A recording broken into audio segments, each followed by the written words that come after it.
Morning in South Los Angeles arrives brittle and clean. A young mother named Betty pushes a stroller along Norton Avenue, counting errands and crossing streets in her head. On the edge of a vacant lot, she notices a pale figure posed on the grass. At first, she thinks it's a mannequin tipped from a truck. She takes 2 more steps, slows, and stops. Limbs too straight, skin too still. By the time she reaches a phone booth, her voice has thinned to a single fact. There is a body in the lot. Patrol cars nose to the curb. Detectives climb out with hats pulled low against the winter light. In the grass, the body lies in 2 perfect halves, scrubbed, bloodless, arranged as if the killer were staging a photograph. Deep cuts bracket the mouth into an awful smile. A black hairpiece curls near the head like punctuation. The vacant lot feels suddenly ceremonial, a theater with only 1 actor and too many witnesses. People gather at the rope line until the officers push them back. Her name is Elizabeth Short, 22, born in Massachusetts, dark-haired, soft-voiced, fond of late coffee and borrowed dresses. She had come west during the war and stayed for the afterglow.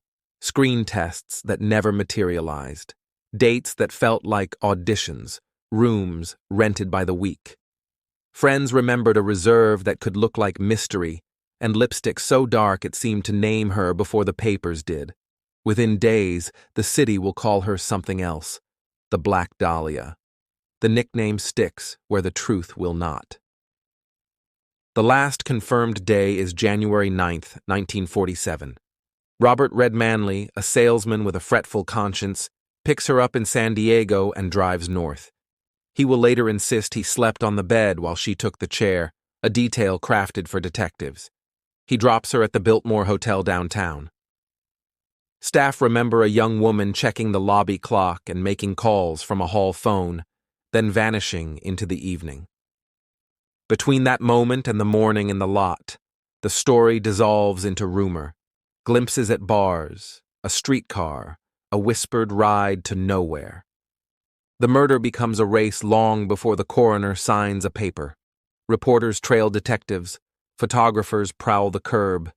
One editor telephones Elizabeth's mother in Massachusetts, poses as a kind official to gather a biography, then reveals the news so the obituary will print first. Compassion is measured in inches of copy. The papers do not invent appetite, they feed it. That feeding gives the killer an audience, and an audience invites performance. A few days later, a small package arrives at a newsroom, the address cut from magazines. Inside are proofs of ownership, a birth certificate, snapshots, a ration book, an address book with a name page torn out. A note promises more. Then a man calls in a voice smooth enough to pass for polite. This is the Black Dahlia Avenger. He wants authorship, the right to sign pain and call it art. Los Angeles understands that language too well. The detectives fill their notebooks with men who sometimes knew Elizabeth and sometimes wanted to be seen knowing her. A nightclub owner with a temper and a good suit. A handful of servicemen who promised glamour they could not deliver. A surgeon who smiles at the wrong moment. An actor hungry for a newspaper line. A bellhop with a talent for faces. A friend who swears she watched Elizabeth turn a corner and vanish. False confessions stack up by the dozen.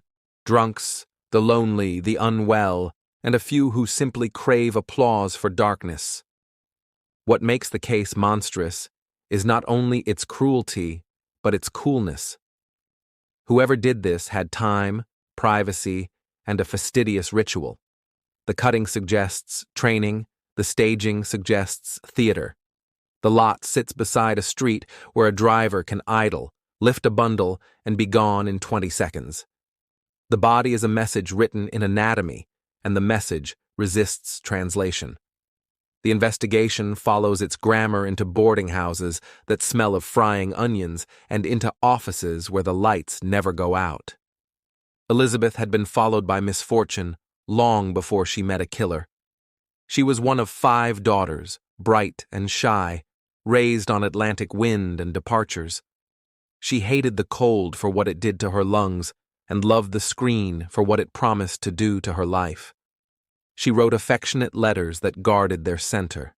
She liked to be looked at and wanted, even more, to be seen. That distinction kept her afloat and sometimes left her defenseless. The case billows, collapses, and billows again. Detectives circle addresses on maps and wear the corners off photographs. They check drains, laundries, hotel registers, rented garages, borrowed kitchens. A tip leads to a downtown room where the bath smells of bleach. Another yields a suitcase of dresses folded too carefully for a stranger's hands. A third trail points to a house where officials set a microphone and hear a man rehearsing the sound of victory. None of it hardens into proof. Months pass. Los Angeles keeps looking into the case and seeing itself.